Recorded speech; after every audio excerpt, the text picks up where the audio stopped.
I never thought a piece of cake could change my life forever. There I was, Sarah, 67 years old, watching as my daughter-in-law, Emily, took the china plate my late mother had given me and smashed it against the kitchen floor. The pieces scattered everywhere, just like my heart in that moment. I can't take your stupidity anymore, old woman, she screamed at me with that voice I had learned to fear. How dare you eat the last piece of cake I bought for Michael? You are shameless. I just stood there trembling, my hands covered in flour because I was making dinner. The same dinner I had been making every single day for the last 5 years, ever since I came to live with them after my husband died. The same dinner they never thanked me for. Emily, please. I didn't know it was for Michael. I thought.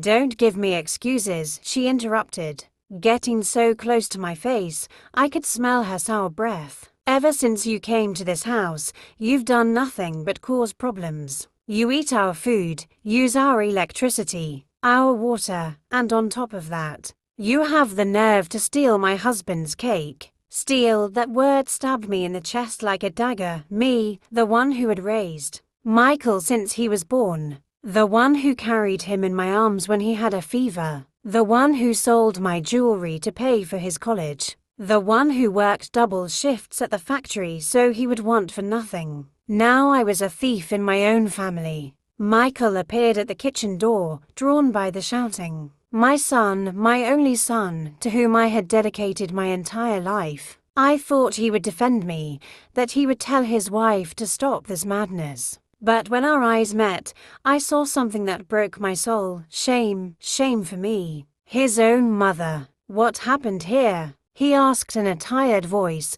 as if I were a burden he had to bear. Your mother ate your birthday cake, Emily said with that fake smile she used when she wanted to manipulate him. The piece I had saved especially for you after your long day at work. Mom, Michael sighed, running his hand over his face. We've told you 1,000 times to ask before taking anything from the refrigerator. I felt the world crashing down on me. My own son defending this woman who treated me worse than an employee. I remembered all the times Emily had yelled at me for using the upstairs bathroom, for sitting on the living room sofa, for turning on the television without permission. And Michael always silent, always avoiding conflict, always choosing her over me. You know what, Michael? Emily said with a malicious smile. I think it's time for your mother to find another place to live. This house has gotten too small for all of us. The words fell like bombs in the silent kitchen.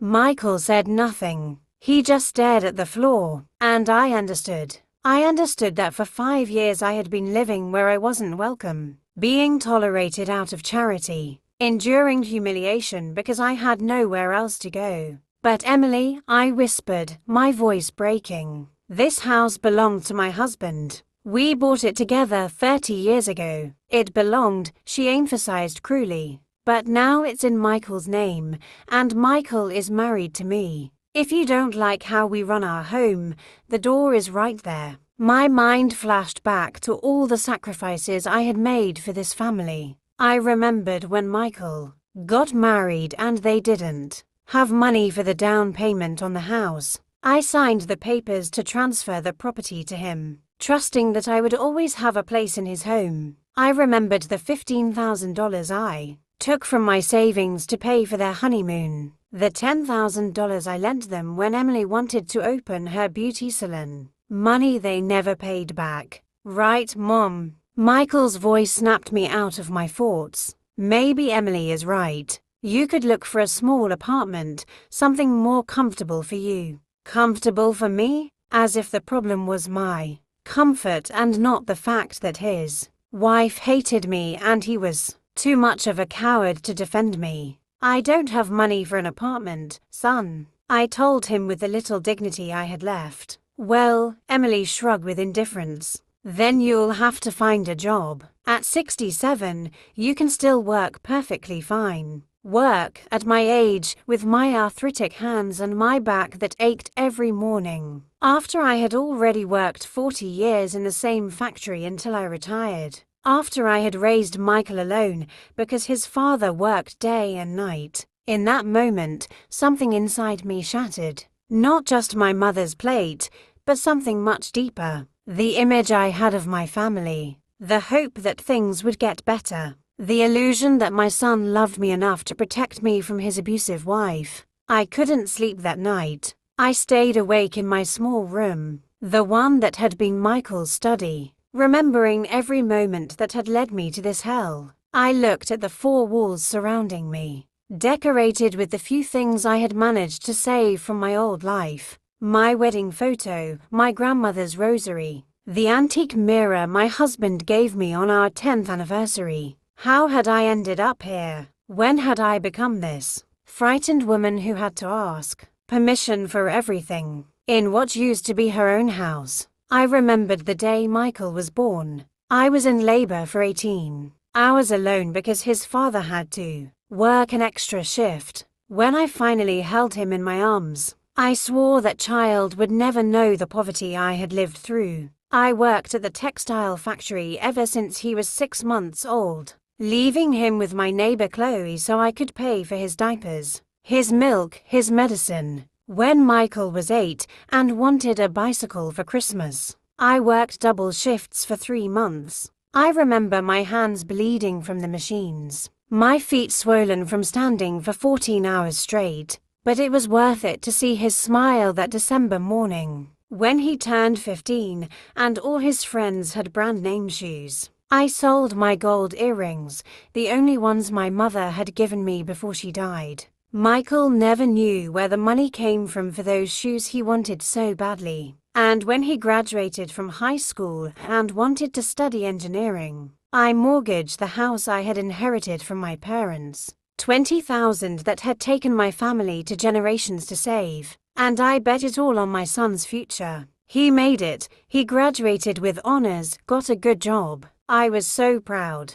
But then came Emily. He met her at a party at the company where he worked. She was the manager's secretary, 10 years younger than Michael, with long nails and a shrill laugh. From the first day he brought her home, I knew she didn't want me around. The way she looked at me as if I was something unpleasant that had to be tolerated. At first, it was small things. Comments about my clothes. "Oh, Sarah, are you still wearing that green dress? It's so old-fashioned." Criticism of my food. "The soup is too salty, don't you think?" Suggestions about my appearance. "You should cut your hair shorter. You'd look younger." Michael would always laugh nervously and ask me to ignore her, saying that Emily was just direct, but she had a good heart. A good heart. How innocent my son was, or how blinded he had become by love. The wedding was the first big blow. Emily wanted a ceremony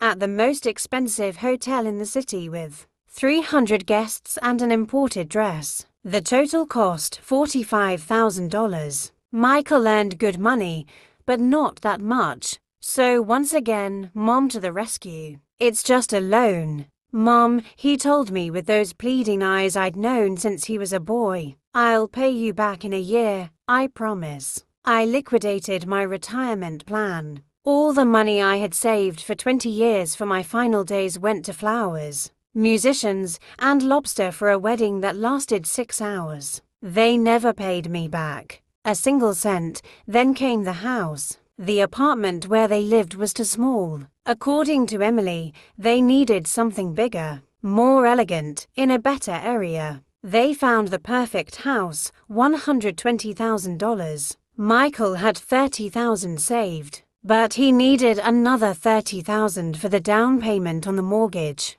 "Mom," he told me one afternoon while Emily pretended not to listen from the kitchen, "remember the house where you lived with Dad? It's in an area that's really going up in value. You could sell it and come live with us. That way, you'd be close to family and you could help us with the down payment." Oh, the house where I had lived for 30 years, where I had raised Michael, where I had cared for his sick father until his last days, where all my memories were. I sold it for $50,000 and gave them $30,000 for their new house. The other $20,000 I kept for my future expenses. not knowing it would become my only financial security. At first, living with them wasn't so bad. Michael worked all day and Emily went out a lot with her friends. So I had the house to myself most of the time. I cooked, I cleaned, I kept everything in order. I felt useful. But things changed when Emily quit her job. She decided she wanted to be a housewife and start a small business. A beauty salon, to be exact. The cost of the equipment, the rent for the space, and the decorations, another $15,000. Where were they going to get that money? Mom, it's a safe investment, Michael explained to me while Emily beamed. In 2 years, we'll pay you back everything with interest. $15,000 more from my savings. I only had $5,000 left from a lifetime of work. The beauty salon went bankrupt in 6 months. Emily said the people in that area had no class and couldn't appreciate her services. That it was just bad luck, that things would get better. But the money never came back, and I was left living off the charity of my son and his wife, off the miserable pension the government gave me. $300 a month that wasn't enough for anything. And that's when the real hell began. Emily started treating me like I was a maid. I had to get up at 5 in the morning to make breakfast. I washed the dishes, the clothes, cleaned the house from top to bottom. If I protested, she would remind me that I was living in her house for free. It's not that we don't love you, Sarah, she would tell me with that fake smile. But you have to understand that this is a family, and families help each other. While I did all the housework without even getting a thank you, the humiliation escalated. I couldn't use the main bathroom, because it was only for Michael and Emily. My shower time was at 5 in the morning before they woke up. I couldn't watch television after 8 at night because it disturbed their sleep. I couldn't have visitors because the house wasn't a hotel. When my old neighbor Chloe came to see me, Emily treated her with such coldness that the poor woman stopped coming. I was completely isolated, depending on the goodwill of 2 people who clearly didn't want me there anymore. Michael saw all of this, but he always had an excuse, that Emily was stressed, that it was hard for 3 adults to live in the same house, that I should be more understanding.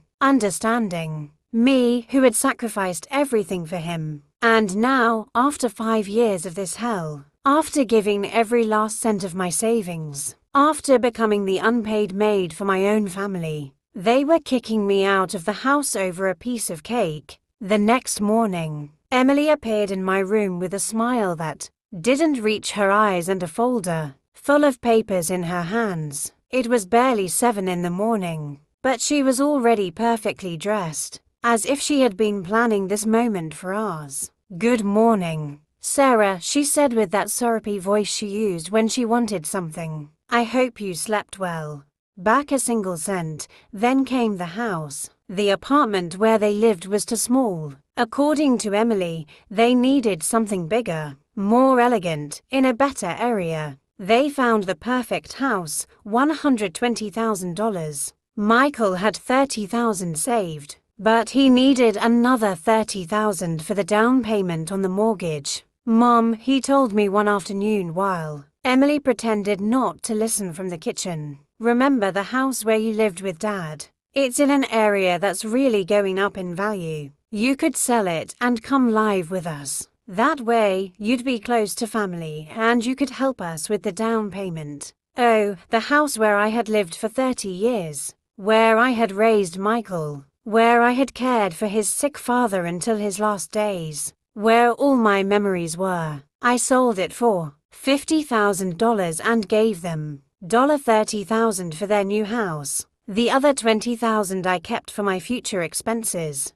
not knowing it would become my only financial security. At first, living with them wasn't so bad. Michael worked all day and Emily went out a lot with her friends, so I had the house to myself most of the time. I cooked, I cleaned, I kept everything in order. I felt useful. But things changed when Emily quit her job. She decided she wanted to be a housewife and start a small business. A beauty salon, to be exact. The cost of the equipment, the rent for the space, And the decorations, another $15,000. Where were they going to get that money? Mom, it's a safe investment, Michael explained to me while Emily beamed. In 2 years, we'll pay you back everything with interest. $15,000 more from my savings. I only had $5,000 left from a lifetime of work. The beauty salon went bankrupt in 6 months. Emily said the people in that area had no class and couldn't appreciate her services. That it was just bad luck,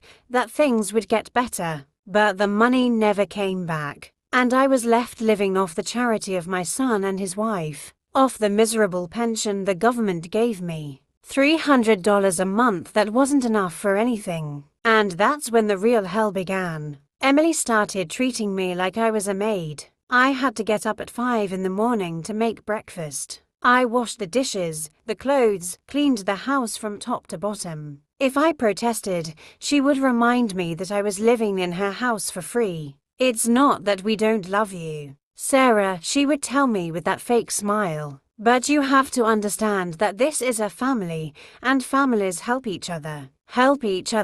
While I did all the housework without even getting a thank you, the humiliation escalated. I couldn't use the main bathroom, because it was only for Michael and Emily. My shower time was at 5 in the morning before they woke up. I couldn't watch television after 8 at night because it disturbed their sleep. I couldn't have visitors because the house wasn't a hotel. When my old neighbor Chloe came to see me, Emily treated her with such coldness that the poor woman stopped coming. I was completely isolated, depending on the goodwill of 2 people who clearly didn't want me there anymore. Michael saw all of this, but he always had an excuse, that Emily was stressed, that it was hard for 3 adults to live in the same house, that I should be more understanding. Me, who had sacrificed everything for him. And now, after 5 years of this hell, after giving every last cent of my savings, after becoming the unpaid maid for my own family, they were kicking me out of the house over a piece of cake. The next morning, Emily appeared in my room with a smile that didn't reach her eyes and a folder full of papers in her hands. It was barely 7 in the morning. But she was already perfectly dressed, as if she had been planning this moment for hours. "Good morning, Sarah," she said with that syrupy voice she used when she wanted something. "I hope you slept well, because we have important things to discuss." I sat up in bed, still in my nightgown, feeling vulnerable and small in front of this woman who had decided my fate the night before. Michael was standing in the doorway, avoiding my gaze, with a coffee mug in his hands as if it were the most interesting thing in the world. "Look, Sarah," Emily continued, sitting in the only chair in my room. "Michael and I talked all night, and we came to a decision that we think will be best for everyone." Best for everyone. What a nice phrase for saying they were throwing me out of the house. "We've decided to give you 1 month to find another place to live," she announced as if she were doing me a huge favor. 1 full month. That's more than enough time to get a small, comfortable apartment. An apartment with what money, I wanted to ask, but I kept quiet. I already knew my financial problems were not her concern. "And to make things easier for you," she continued, opening the folder, "we've prepared these documents. They're just legal formalities to protect the family." She held the papers out to me. They were several pages full of small print with official seals and spaces marked for signatures. I tried to read, but without my glasses I couldn't make out the words clearly. "What do they say?" I asked, and I immediately felt stupid for sounding so helpless. "They're release documents," Michael finally explained, approaching the bed. "Basically, you renounce any future claim on this property and acknowledge that you are leaving of your own free will." Renounce free will, as if I had chosen this humiliation. "But Michael," my voice sounded weaker than I wanted. "Your father and I bought this house. I put down the down payment." "Mom," he interrupted impatiently. "That was 30 years ago. Things have changed. You yourself transferred the property to my name when we got married. You no longer have legal rights to this house. Legal rights? My own son was talking to me as if I were a stranger trying to scam him. Besides, Emily chimed in cruelly, you've lived here for 5 years without paying rent, without paying utilities, eating our food. If we do the math, you owe us about $20,000 in expenses. $20,000, the same amount I had given them from the savings from my house. But of course, they didn't remember that anymore. Also, she continued relentlessly, there's the issue of all the damage you've caused. The plate you broke yesterday was an antique that cost $500. The stains on your room's carpet. The general wear and tear from your presence. Every word was a slap in the face. They were charging me for the privilege of being mistreated in what was once my home. If you sign these papers, Michael said, avoiding eye contact, we will waive those debts and let you leave in peace. In peace, as if I had the option of war. I took the papers with trembling hands. Without my glasses, the letters were blurry. But I could make out a few phrases, total waiver of rights, voluntary departure, no future claims. It was like signing my own civil death sentence. And if I don't sign? I asked, although I already knew the answer. Emily and Michael exchanged a look. It was he who answered.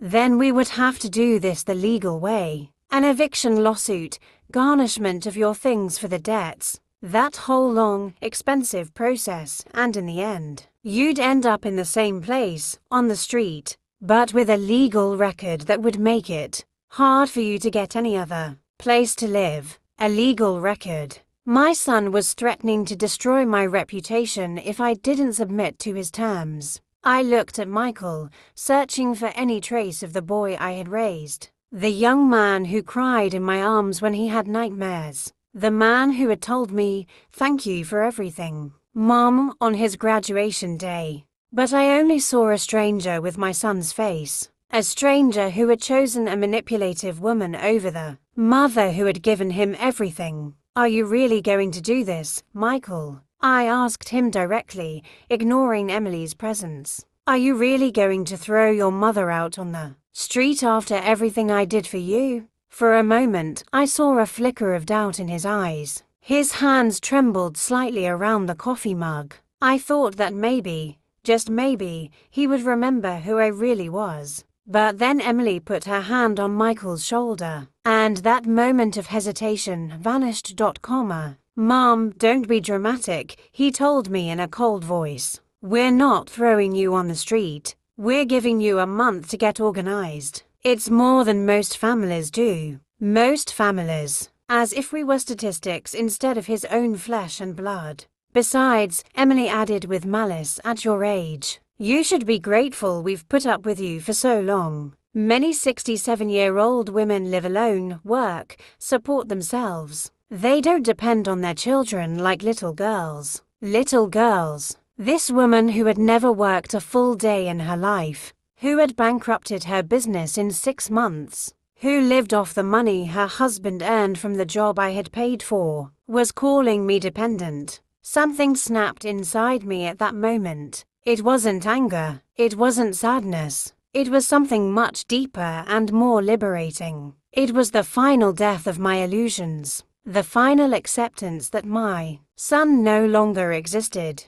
that he had been replaced by this selfish man who had his face. All right, I said with a calmness that surprised even me. I'll sign the papers. Michael looked relieved. Emily smiled in triumph. Neither of them realized that something fundamental had changed in me. I took the pen Emily offered me and signed every page without reading any further. Sarah E. Miller. My full name on documents that sealed my exile from the family I had created. Very good, Emily said, collecting the papers as if they were a treasure. We'll give you a copy for your records. And remember, 1 month, until the 15th of next month. They left my room as if nothing had happened, leaving me alone with the echo of my own decisions. But for the first time in 5 years, I didn't feel defeated. I felt free. Free from the obligation to love people who didn't love me back. Free from the need to justify my existence. Free from the hope that had kept me prisoner of my own kindness. I got out of bed, got dressed in my prettiest dress, the green one Emily hated so much, and I left the house. I had an important call to make. I walked through the streets of my old neighborhood, as if I were a tourist in my own life. It had been months since I had left the house alone. I always had to ask permission, give explanations, justify every move. But now, with the signed papers in my purse, I felt strangely liberated from those invisible chains. My destination was the office of Daniel Thompson, the lawyer who had handled my family's legal affairs for years. He had drafted my husband's will, handled the sale of my house. He knew every detail of my financial situation. If anyone could help me understand what options I had left, it was him. His secretary recognized me immediately. She was an older woman my age who had always treated me with respect and kindness. "Mrs. Miller, how wonderful to see you. How is the family?" The family. What a painful irony. Fine, Susan, thank you. Is Daniel available? I need to consult with him about something urgent. Of course, please go right in. He always has time for you. Daniel was a man in his 50s with graying hair and kind eyes. He had been friends with my husband since they were young, and had always treated me like family. When I entered his office, his smile faded when he saw my expression. "Sarah, what happened? You look different." I sat in the chair across from his desk and took out the papers I had signed that morning. I handed them to him without a word. Daniel reviewed them with professional attention, frowning as he read. When he finished, he looked up at me with a mixture of shock and concern. "Sarah, you signed this. This morning, Michael and Emily told me it was necessary to make things easier." "Make what easier?" His voice had an alarmed tone I hadn't heard before. I told him everything.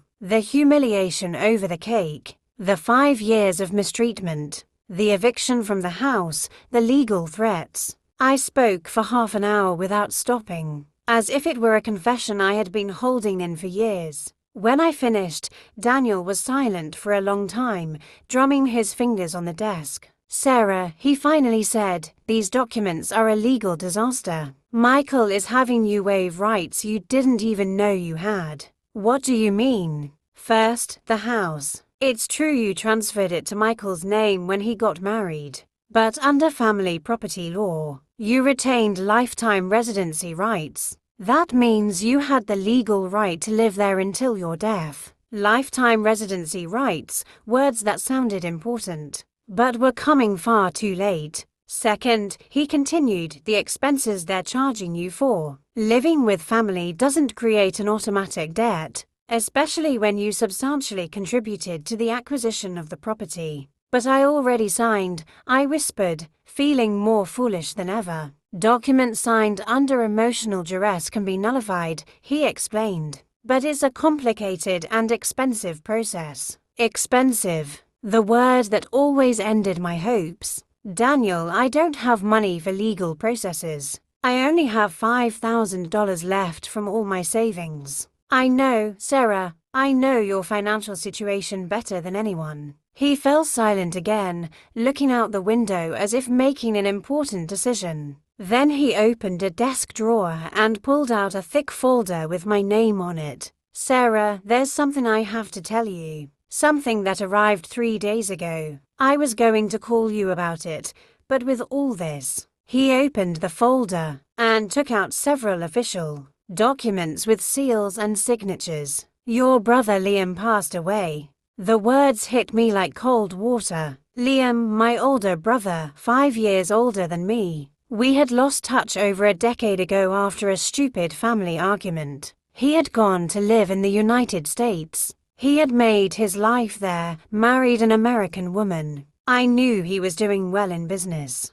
But we hadn't spoken since our father's death. When I asked, my voice cracking, "A month ago." He died of a heart attack at his home in Dallas. He had no children. His wife had died 2 years earlier from cancer. A month, my brother had been dead for a month, and I didn't know. While I was enduring humiliation over a piece of cake, Liam had left this world without us ever being able to reconcile. His lawyer in Dallas contacted me because Liam had listed you as his legal representative in Mexico for matters related to his will. Daniel smiled for the first time since I had arrived. Sarah, your brother left you everything. Absolutely everything. What do you mean everything? His construction company, his properties, his investments, his bank accounts. It all adds up to approximately $8 million. $8 million. The figure sounded so absurd I thought I had misheard. Did you say 8 million? 8 million, Daniel confirmed gently. Sarah, your brother was a very successful man. He built shopping malls in Texas. His businesses were worth a fortune. I was paralyzed. $8 million. Me, who had been worrying about how I was going to pay $500 a month for an apartment, had just become a millionaire. There's a personal letter for you, Daniel said, taking out a sealed envelope. Liam wrote it 6 months ago when he was diagnosed with heart problems. I opened the letter with trembling hands. My brother's handwriting, which I hadn't seen in years. Dear Sarah, if you're reading this, it means I'm no longer in this world, and you're finally going to know the truth about my life in the United States. I always admired you for your strength, sister. When Dad got sick and I left like a coward to find a better life, you stayed to take care of him. When Mom needed surgery, I sent money, but you gave your time, your love, your life. I built a fortune here, but I never had the courage to call you after our stupid fight. My pride was stronger than my brotherly love. Now that I know my time is running out, I want to fix that mistake. Everything I have is yours, not because you need charity, but because it belongs to you by right. You are the one who always gave everything for the family without asking for anything in return. Use this money to be free, sister, to live as you deserve to live, with love and regret. Your brother, Liam. Tears streamed down my face as I read my dead brother's words. Words of love that came at the exact moment I needed them most. The legal paperwork will take about 6 weeks, Daniel explained. I have to coordinate with the lawyer in Dallas. Transfer the property titles. Open bank accounts here, but everything is in order. Your brother made sure it was a clean process. Daniel, I said, wiping my tears. Do Michael and Emily know anything about this? No, and they don't have to know until you decide what to do with the information. A smile slowly formed on my face for the first time in years, a real smile. One that came from the heart.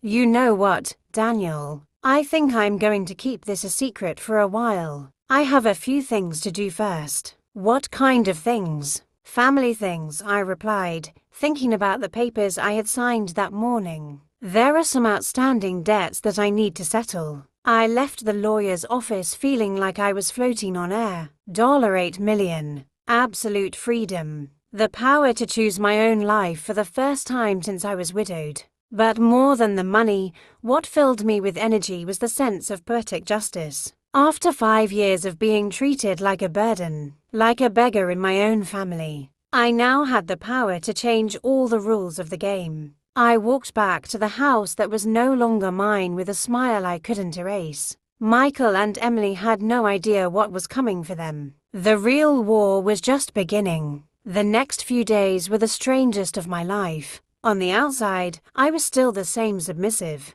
Sarah who washed dishes and swept floors without complaining. But on the inside, something had completely changed. It was as if I had woken up from a 5-year-long dream and could finally see reality with absolute clarity. Michael and Emily noticed my different attitude, but they interpreted it as resignation. They thought I had accepted my fate and was finally behaving like the good loser they expected me to be.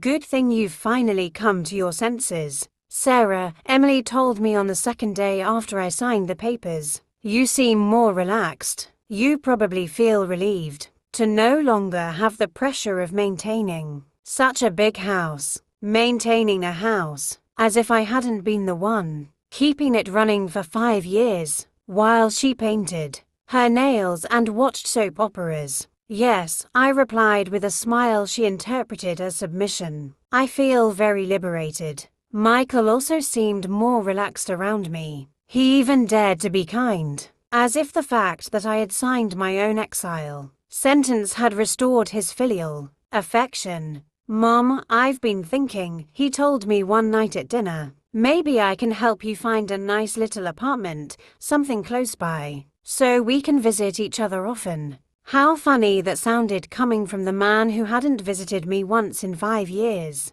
Despite living in the same house. "That would be very nice, son," I replied with the same mysterious smile. Meanwhile, I used every free moment to plan my new life. I called Daniel several times to speed up the inheritance process. I asked him to be discreet, to handle everything from his office without involving me visibly. "Are you sure you want to keep this a secret?" he asked during one of our calls. $8 million isn't something you can hide forever. "I just need a few more weeks," I explained. "I have a plan." The plan began to take shape when I remembered a conversation I had overheard between Michael and Emily the week before. They were talking about their financial problems. Thinking I couldn't hear them from the kitchen. "The car loan payment is due next month," Michael had told his wife. "That's $8,000 we don't have. And the credit card is maxed out," Emily had replied with concern. $12,000, we can barely pay the interest. Not to mention the mortgage, which is due in 15 years. We still owe $90,000. $90,000 on the mortgage of the house that I had originally paid for, that I had put the down payment on, that I had invested my life savings into. That night, while they slept, I went down to the living room and discreetly checked the papers they always left on the dining room table: bills, bank statements, letters from the bank. The situation was worse than I had heard. Michael earned $4,000 a month, but their expenses were almost $5,000. They covered the difference with credit cards and loans that were becoming increasingly unpayable. In 6 months, a year at most, they would be bankrupt. And that's when I had the most brilliant idea of my life. The next day, while Emily was at the salon getting her nails done, I sat down with Michael in the kitchen. "Son," I said with a worried voice, "I've been thinking about my financial situation." "What's wrong, Mom?" "Well, you know, I only have $5,000 saved. It's not enough to rent a place and support myself until I find a job." Michael looked uncomfortable, as he always did when we talked about money. "Mom, I already told you, we're going to help you find something affordable." No, I interrupted him. "I don't want to be another burden on you. You've done enough by putting up with me for so long." I saw him relax when he heard I wasn't going to ask for money. "But I had an idea," I continued, "and I want to know what you think." "What idea?" "Do you remember my friend Chloe, the one who lived next to our old house?" "Yeah, of course. Well, it turns out her brother died last month and left her a small house in the center of town. Chloe already has her own house and wants to sell that property quickly." Michael listened attentively, but he still didn't see where my story was going. "The house is worth about $30,000, but Chloe told me she would sell it to me for $20,000, because we've been friends our whole lives." "Mom, but you don't have $20,000. "I know," I said softly, but I thought of something. "What if you lend me the $15,000 I'm missing? I'll put in my $5,000 savings. You lend me $15,000, and I'll buy the little house. Then I'll pay you back little by little with my pension." Michael looked thoughtful. I could see the gears turning in his head. "And where am I going to get $15,000, Mom?" "Well," I said as if the idea had just occurred to me, "you could get a loan with the house as collateral. It's a safe investment, because the property I'm going to buy is worth more than what I'll pay for it. A home equity loan, exactly what I needed for the most delicious part of my plan. I don't know, Mom, I'd have to talk to Emily about it. Of course, think it over. I'm just telling you, it would be the perfect solution for everyone. I would have my own house, and you would have your complete privacy. That night, I heard Michael and Emily discussing the topic in their room. The walls in that house were thinner than they thought. It's a good idea, Emily was saying. We get rid of her forever and even make some money. What do you mean make money? Think about it, Michael. We lend her $15,000 to buy her house. She pay us back with her pension, which is $300 a month. In 5 years, she have paid us $18,000. We make $3,000 in interest. But what if she can't pay? Then we keep the house she bought, which is worth $30,000. It's a guaranteed profit. No matter how you look at it. Guaranteed profit. How adorable they were in their greed. Besides, Emily continued, with the money we'll save on food and utilities when she's gone, the loan practically pays for itself. The next day, Michael gave me the good news. Mom, I talked to Emily and we agree. We're going to lend you the $15,000 for your house. Oh, Michael, you're the best son in the world. I feigned tears of gratitude while inwardly laughing at how easy it had been to manipulate them. They who thought they were using me had just fallen right into my trap. I'm going to the bank this afternoon to apply for the loan, he told me. With the house as collateral, there shouldn't be a problem. And I'll call Chloe to close the deal. I lied shamelessly. Of course, Chloe didn't exist, nor her dead brother, nor the house for sale. But Michael and Emily wouldn't know that until it was too late. That afternoon, while Michael was at the bank, mortgaging his house to give me a loan he thought was for my benefit, I was at Daniel's office finalizing the details of my inheritance. The papers arrived from Dallas this morning, he informed me. You can now access the bank accounts. The $8 million is officially at your disposal. $8 million that Michael and Emily didn't know existed. $15,000 they were going to lend me, thinking they were doing me a favor, and a revenge plan that would make the coming months the most interesting of my life. Daniel, I said with a smile he hadn't seen in years, I need you to prepare some more documents for me. And I also need you to recommend the best private detective in the city. Private detective, Sarah, what are you planning? Justice, I replied simply. Pure and sweet justice. Michael returned from the bank that afternoon with his face beaming with satisfaction. He had gotten the $15,000 home equity loan without any problem. Just as I expected. The bank knew his credit history, knew he had a stable job, and the house was enough collateral for such a small loan. Everything went perfectly. Mom, he announced as Emily smiled by his side, as if they had just performed the charity act of the century.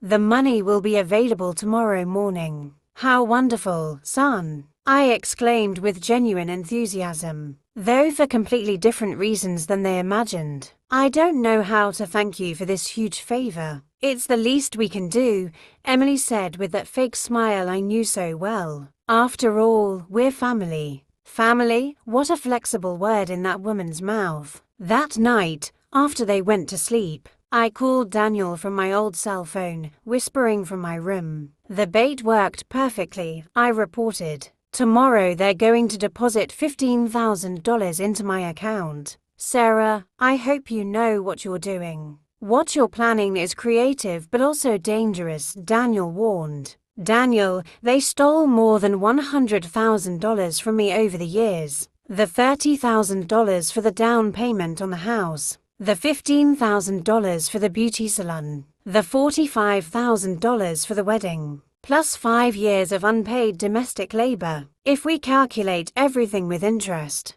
they owe me close to $200,000, but morally, you're right. That doesn't mean legally. That's why I need everything to be perfectly documented. Every step, every transaction, every move. There can't be any legal errors. All right, I trust you, but be very careful. The next day, Michael accompanied me to the bank to make the deposit. He wanted to make sure the money went directly to the purchase of my supposed new house. Of course, I had prepared all the necessary theatre. Chloe told me to meet her directly at the notary's office. I explained as we walked to the bank. She's going to bring all the property papers and I'll bring the money. That way, we can close the deal at once. Are you sure you don't want me to go with you? That's a lot of money to be carrying around alone. No, son. Don't worry. Chloe will be with me and the notary's office is only 3 blocks from the bank. Besides, you have to work. At the bank, Michael deposited the $15,000 into my account. I added my $5,000 saved as we had agreed. $20,000 that, according to them, would be used to buy my new house. There you go, Mom, Michael said, handing me the deposit receipt. There's your $20,000. I hope you'll be very happy in your new house. I'm sure I'm going to be immensely happy, I replied with a smile he interpreted as motherly gratitude. We said goodbye at the bank entrance. Michael went to work, convinced he had solved his mother problem forever. I headed to Daniel's office to set the second phase of my plan in motion. Do you have the documents ready? I asked as soon as I entered his office. Everything is here, he said, pointing to a pile of papers on his desk. But Sarah, once we do this, there's no going back. Daniel, there's been no going back for me since the moment they kicked me out of my own house. Now it's my turn to move the pieces on the board.